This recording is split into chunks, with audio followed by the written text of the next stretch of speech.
Hello friends, आप सभी कैसे हो। शायद आप बड़े मज़े में होंगे। आपका एनसीईआरटी क्लास में बहुत बहुत स्वागत है।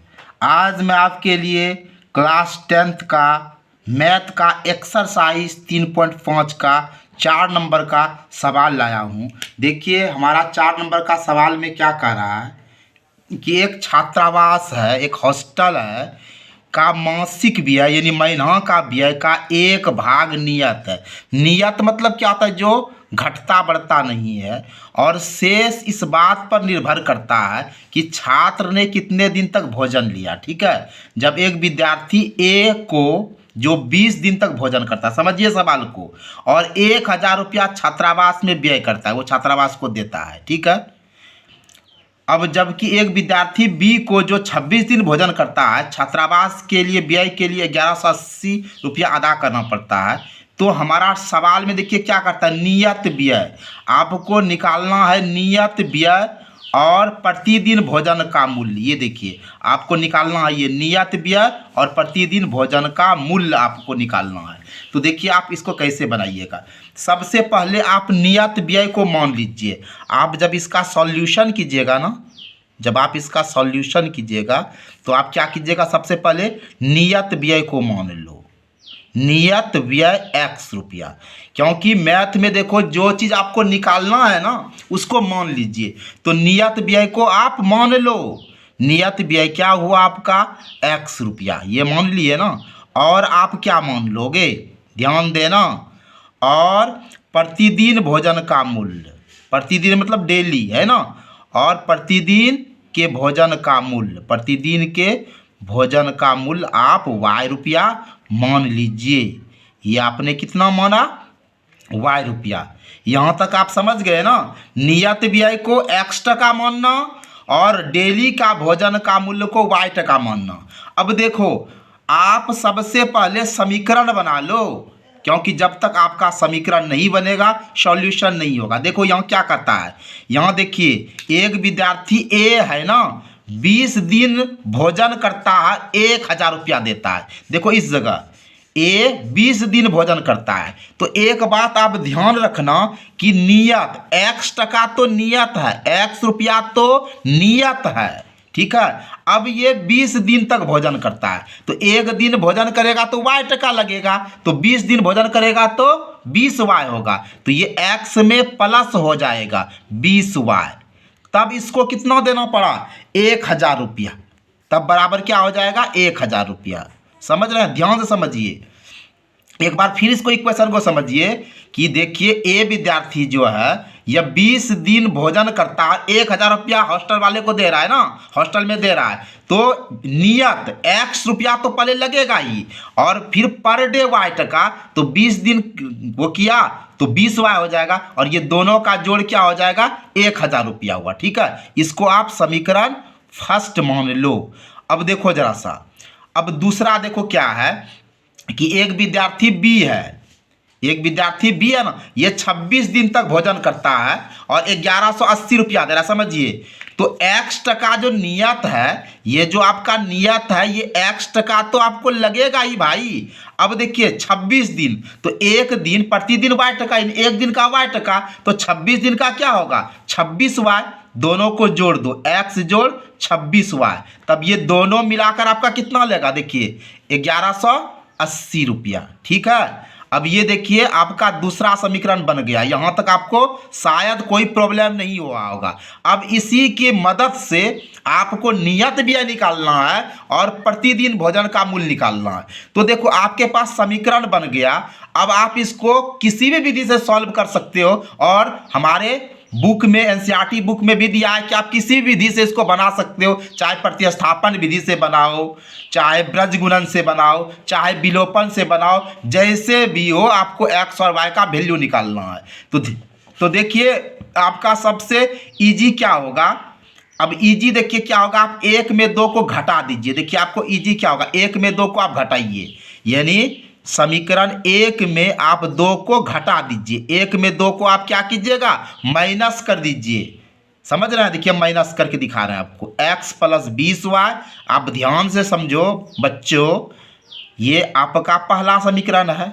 दूसरा देखिए आपका x प्लस 26y है ना, बराबर 1180 है। जब भी घटाइएगा तो ये नीचे वाले को चेंज कीजिए, इसका चिन्ह को, इसका जो साइन है ना ये अपोजिट करो। अगर आपका प्लस है तो माइनस कर दीजिए और माइनस है तो प्लस कर दीजिए। तो यहाँ प्लस है तो इसका साइन जब चेंज करोगे तो माइनस हो जाएगा, और यहाँ प्लस है तो क्या हो जाएगा, माइनस। यहाँ प्लस है तो क्या हो जाएगा, माइनस। समझ रहे हो ना। और ये प्लस माइनस एक ही चीज़ है, इसको आप कट कर दो। अब देखो यहाँ ये वाला, यहाँ देखो प्लस और ये माइनस। अब इसको नहीं, इसको देखना, प्लस माइनस माइनस तो घट जाएगा ना। 26 में 20 घटा दो भाई, 6y हुआ। अब देखो 20 बड़ा है कि 26 बड़ा है, 26 बड़ा है। हमेशा बड़ा का चिन्ह रखना। इसका माइनस है तो यहाँ क्या हो गया आपका माइनस 6y, बराबर। देखिए प्लस माइनस माइनस तो बड़ा है, माइनस तो करेंगे लेकिन बड़ा का चिन्ह रखेंगे। अब देखो ये 1180 में 1000 को आप माइनस कर लो,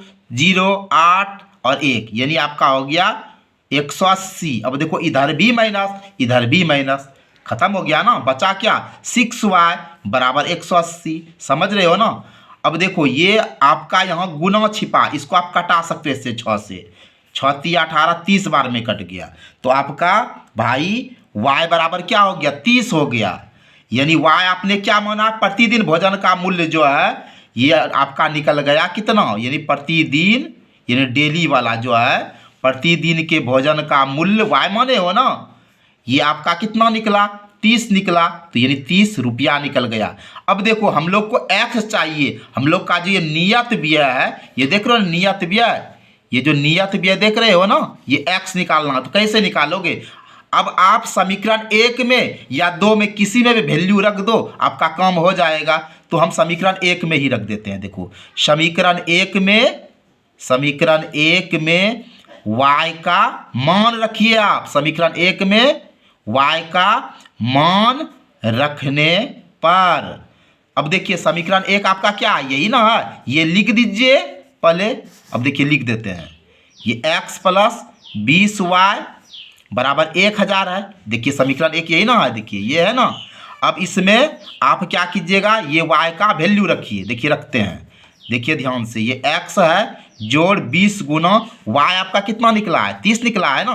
30 बैठा दो भाई बराबर 1000। ठीक है। अब देखो इसको सॉल्व करो, x और 20 और 30 को गुना करोगे तो 600 हो जाएगा ना। 600 होगा कि नहीं, बराबर क्या है 1000। अब ध्यान दो, x बराबर यहाँ देखो 1000 है ना, ये प्लस को उस पार भेजते हैं तो क्या हो जाएगा, चिन्ह बदल जाएगा ना इसका, तो क्या हो जाएगा माइनस 600। अब देखो x बराबर ए प्लस माइनस माइनस, 1000 में 600 को घटाए तो क्या हो गया 400। अब ये x है तुम्हारा क्या, नियत व्यय।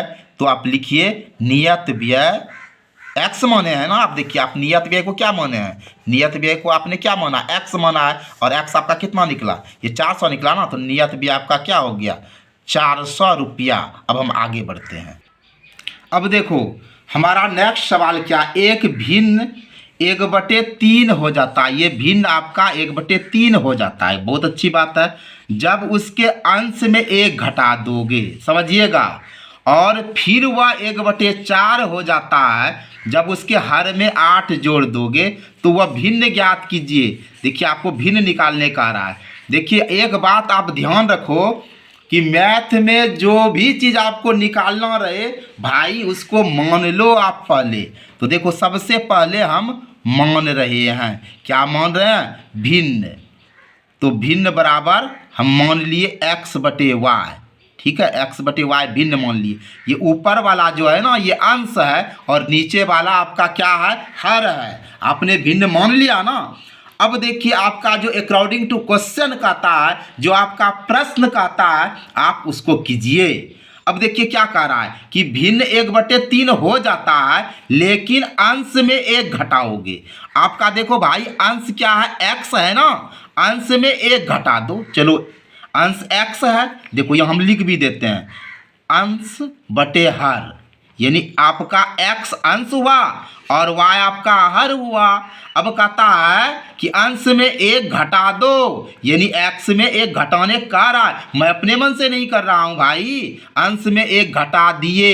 अब देखो बटा है तो हम बटा दे दिए, हर को कुछ भी नहीं करने का रहा ना, सिर्फ ये कह रहा है कि अंश में एक घटाइए, हर को टच भी नहीं करो, ये y ही लिख दो। तब ये कितना भिन्न कितना हो रहा था, एक भिन्न 1/3 हो जाती है, ये भिन्न कितना हो जाता है 1/3। कहने का मतलब है कि भिन्न 1/3 हो जाएगा कब, जब अंश में, तो आपने समझ लिया ना, एक भिन्न 1/3 होता है कब, जब अंश में एक घटाओगे, यानी अंश एक x है, इसमें एक घटा दोगे, हर को कुछ भी नहीं करना, तब भिन्न आपका 1/3 हो जाएगा। अब आप क्रॉस मल्टीप्लिकेशन करो, इसको इससे गुना कर दो और इसको इससे गुना कर दो, तो 3 गुना x करो, देखो 3 को x से गुना पहले करो तो 3x होगा, प्लस माइनस माइनस हुआ, 3 का 3 हुआ। अब बीच में देखो ये बराबर है ना, बराबर दे दिए, और y का y, समझ गए। अब देखिए आप इसको थोड़ा सा समीकरण बढ़िया से बनाओ, ये देखो 3x है ना, ये प्लस को इधर ले जाओ तो क्या हो जाएगा -y बराबर, ये माइनस को उस पार ले जाओ तो क्या हो जाएगा +3। इसको समीकरण आप 1 मान लो, ठीक है। अब आप फिर पढ़ो, देखो अब कहता है भिन्न इस बार 1/4 हो जाता है जब हर में क्या करेंगे 8 जोड़ देंगे, अंश में कुछ नहीं करना है। तो देखो अंश x है और हर में क्या करना है, हर में 8 जोड़ना है, हर में क्या करेंगे 8 जोड़ दिए, हर में 8 जोड़ दिए, तब भिन्न क्या हो जाएगा इस बार 1/4, देखो 1/4 कर रहा है ना, 1/4 हो गया। अब देखो हम कैसे इसको सॉल्यूशन करते हैं, फिर इसको क्रॉस मल्टीप्लिकेशन करते हैं, इसको इससे गुना करते हैं, 4 गुना x क्या हो गया 4x, और फिर इसको ऐसे गुना करते हैं, देखो 1 से गुना करते हैं तो क्या हो गया y का y, ठीक है, +8, ठीक है। अब देखो यहाँ 4x है, ये प्लस को इधर करो तो क्या हो जाएगा -y बराबर 8, इसको समीकरण 2 मान लिए। अब देखो हमारे पास 2 समीकरण आ गया, देखो एक समीकरण आपका ये है और ये समीकरण 2 है। अब ध्यान दो, हम इसको किसी भी विधि से बना सकते हैं भाई, विलोपन से बनाओ, प्रतिस्थापन से बनाओ, वज्र गुणन से बनाओ, जोड़ कर बनाओ, घटा कर बनाओ, जैसे बनाओ। तो हम देखो इस बार इसको और इसको जोड़ देते हैं, ठीक है, हमें इजी पड़ेगा। देखो 1 और 2 को हम जोड़ देते हैं, ठीक है।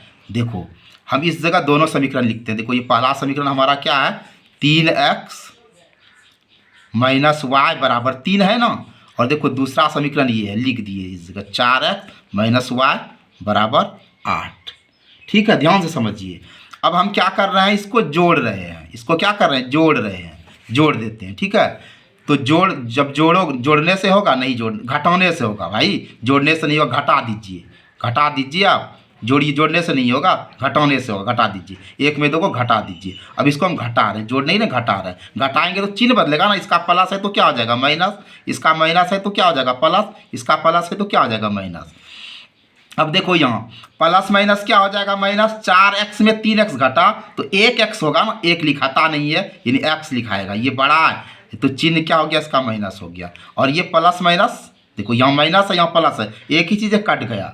अब देखो यहाँ प्लस माइनस माइनस, 8 में 3 घटा तो क्या हो गया 5, लेकिन इसका चिन्ह क्या है, इसका चिन्ह माइनस है तो यहाँ माइनस देंगे। अब देखो ये माइनस और ये माइनस कट गया तो आपका x बराबर क्या हो गया 5 हो गया ना, x बराबर 5 हो गया। अब आपको y भी चाहिए ना, तो देखिए आपके पास समीकरण 1 है और समीकरण 2 है, किसी में भी आप मान रख दीजिए। तो चलिए हम समीकरण 1 में ही रखते हैं मान, समीकरण 1 में किसका मान रखेंगे x का मान रख देंगे, x का मान क्या करने पर रखने पर, ठीक है। तो समीकरण 1 देखो क्या है भाई 3x है -y बराबर 3 है, ठीक है। देखो 3 गुना x का वैल्यू देखो कितना निकला, x का वैल्यू कितना निकला है 5 निकला है, तो x के जगह पर हम लोग क्या रखते हैं 5 रखते हैं, ठीक है, -y बराबर 3। तो देखो 5 दिया क्या हुआ 15 -y बराबर 3, ठीक है। अब समझो ध्यान से, यहाँ -y बराबर देखो 3 है ना, ये प्लस इधर आ जाएगा, ये +15 उस पार जाएगा तो क्या हो जाएगा, -15। आप ये दिमाग में रखो, अगर प्लस बराबर के पार जाएगा तो माइनस होगा, माइनस बराबर के पार जाएगा तो प्लस होगा, गुना बराबर के पार जाएगा तो भाग होगा, और भाग बराबर के पार जाएगा तो गुना आएगा। ये समीकरण का 4 जो है ना, ये मूल मंत्र है, आप कभी नहीं भूलना। अब देखो भाई, ये -y बराबर, देखो यहाँ प्लस है, प्लस माइनस माइनस, 15 में 3 गया तो 12। अब देखो 3 बड़ा है कि 15 बड़ा है, आप कहोगे 15, तो पहले बड़ा का ही चिन्ह दो भाई, ये 15 का चिन्ह दिए माइनस। अब दोनों तरफ माइनस है तो कट गया, यानी y बराबर 12 हो गया। अब देखो भाई, x बराबर आपका 5 निकला, और y बराबर क्या निकला आपका, 12 निकला। और हमारा देखिए यहाँ सवाल में क्या कहता है, भिन्न ज्ञात कीजिए, और भिन्न को हम क्या माने, x/y। तो हमें क्या निकालना है, भिन्न निकालना है। समझिए, हमें क्या निकालना है, भिन्न। भिन्न बराबर क्या है, x/y। x आपका कितना है, 5 है ना, और y कितना है, 12 है, 5/12। तो गाइज, आपको आज का ये दोनों सवाल बहुत अच्छे से समझ में आया होगा।